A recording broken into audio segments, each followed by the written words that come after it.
কাকে প্রার্থী করবে না করবে আইএসএফ এর রাজনৈতিক এটা ইন্টারনাল পলিসির মধ্যে পড়ছে। আইএসএফ এর পলিসি নিয়ে অন্য কোনো রাজনৈতিক দল ঠিক করতে পারে।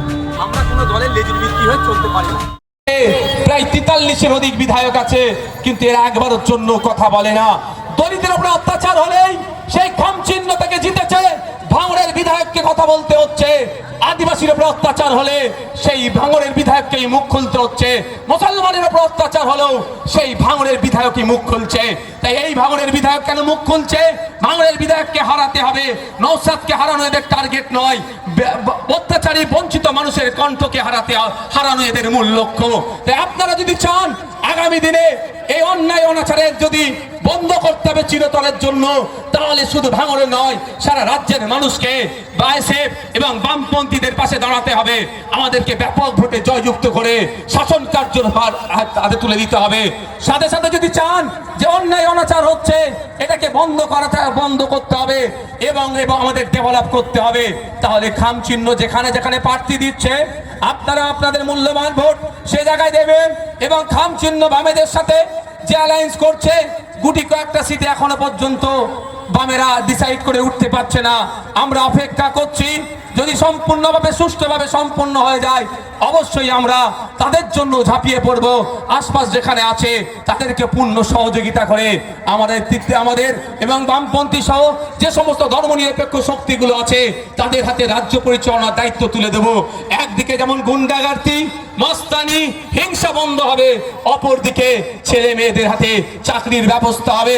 এই শুধু 1500 টাকা বেকার ভাতা দিয়ে একজনের সংসার চলে না। 1500 টাকা বেকার ভাতা মাসে মানে দিনে মাত্র 50 টাকা, এতে সংসার চলবে না।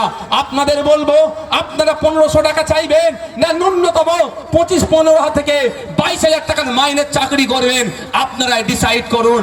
আমরা বলছি আগামী দিনে যদি রাজ্যের মানুষ আমাদের এই যে ধর্মনিরপেক্ষ শক্তি রাজনীতির ময়দানে এসে কন্টেস্ট করছে তাদেরকে সুযোগ দেন, তাহলে ওয়ান ফ্যামিলি ওয়ান জবের আমরা ব্যবস্থা করব। আপনাকে আমাকে ভোট এই জন্যই দিতে বলছি যে পরিবার পিছু এই ভাতা দিয়ে সমস্যা সমাধান হবে না। তার পরিবার আছে, ছেলে আছে, স্ত্রী আছে, স্বামী আছে, পিতামাতা আছে, পার ডে 50 টাকায় সংসার চলবে না। আর আপনারা যদি আমাদেরকে সুযোগ দেন, ফ্যামিলি প্রতি একজনের আমরা চাকরির ব্যবস্থা করব, প্রতি ফ্যামিলি থেকে একজন চাকরি করবে। বলা হয়েছে যে আরাবুল ইসলামকে অবিলম্বে প্রার্থী তালিকা থেকে বাদ দিতে হবে, স্পষ্ট করে জানালেন সিপিএম।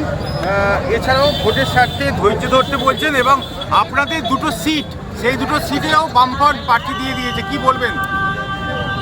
দেখুন, কোথায় কি প্রার্থী দিয়েছে আমরা সে বিষয়টা আমাদের আলোচনা আছে। আর আরাবুল ইসলাম সাহেব প্রার্থী করলে কি বলেছে এখন আমরা জানি না সঠিক। এতটুকু বলবো, আইএসএফ কাকে প্রার্থী করবে না করবে আইএসএফ এর রাজনৈতিক এটা ইন্টারনাল পলিসির মধ্যে পড়ছে। আমাদের পলিসি অন্য কেউ ঠিক করে দিতে পারে না। এছাড়াও আরেকটা কথা বলেছে যে যাকে আমরা পরাস্ত মানে আরাবুলকে নিয়ে যাকে আমরা পরাস্ত করব তাকেই বগল দাওয়া করে করবে, সেটা আমরা মানি না। আইএসএফের সমর্থককে খুন করেছে যে সেই বৃত্তদের নিয়ে কোনো লাভ হবে না। যারা এপাশ ওপাশ করে বামপন্থী সেটাকে সমর্থন করে না। এটা কোনো ওয়াশিং মেশিন নয়। দেখুন, একটা কথা বলি, আমি আবারও বলছি, আইএসএফ এর পলিসি নিয়ে অন্য কোনো রাজনৈতিক দল ঠিক করতে পারে না। আইএসএফ এর নির্দিষ্ট দলের একটা পলিসি আছে, আমরা কোনো দলের লেজুর ভিত্তি হয়ে চলতে পারি না। খামারটা কিভাবে আগলাতে হয় এটা 2021 নয়। এখানে যারা বসে আছেন এই দাদাটা 2021-এর আগে রাজনীতি করে, তো কিন্তু আমরা 2021-এর আগে সে অর্থে রাজনীতি করিনি। কি তুমি করতে নাকি গো? আপনি করতেন না? রাজনীতি কেউ করিনি। সেই সময় যদি আমরা ক্ষেতটাকে আগলাতে, ওই খামারটাকে আগলাতে পেরেছিলাম, ক্যানিং পূর্ব থেকে খামার থেকে চুরি হয়েছিল, তবে ওখানে শাহাবুদ্দিন সিরাজি ছিল, অত্যন্ত বিনয়ী শান্ত মাস্টার মুসাই ছিল বলে ওখানে খামার থেকে কেড়ে নিয়েছে। আমি শাহাবুদ্দিনের মতো কিন্তু অত ভালো ছেলে নয়। আর আমার এখন 2026 যথেষ্ট ভাবে জেল খেটে, মার খেয়ে, পুলিশের তাড়া খেয়ে, সম্পদ নষ্ট করে যথেষ্ট ভাবে রাজনৈতিক ভাবে আমরা প্রতিষ্ঠিত হয়েছি, পলিটিক্সটা বুঝেছি। সুতরাং এখন ভাঙড়ের মানুষকে এতটুকু বলবো, বেশি বেশি করে খেতে আপনারা ফলান। আপনাদের এই ক্ষেত তৎকালীন মুখ্যমন্ত্রী বলেছিল এশিয়ার লার্জেস্ট এগ্রিকালচার জোন করতে হবে, ভাঙড়ে কৃষিজ ফসল খুব ভালো তৈরি হয়, তো ভাঙড়ের ভোটটাও কিন্তু খুব ভালো এরকম ফলাতে হবে আপনাদেরকে। প্রস্তুত আছেন তো নাকি? যারা প্রস্তুত আছে হাত তুলে রাখেন তো। চোখে চোখ রেখে লড়াই হবে তো নাকি? হাতটা তুলে রাখুন, চোখে চোখ রেখে লড়াই হবে নাকি? আগামী 29 এপ্রিল আসছে দিন, আগামী 29 এপ্রিল আসছে দিন, আগামী 29 এপ্রিল আসছে দিন, আগামী 29 এপ্রিল আসছে দিন।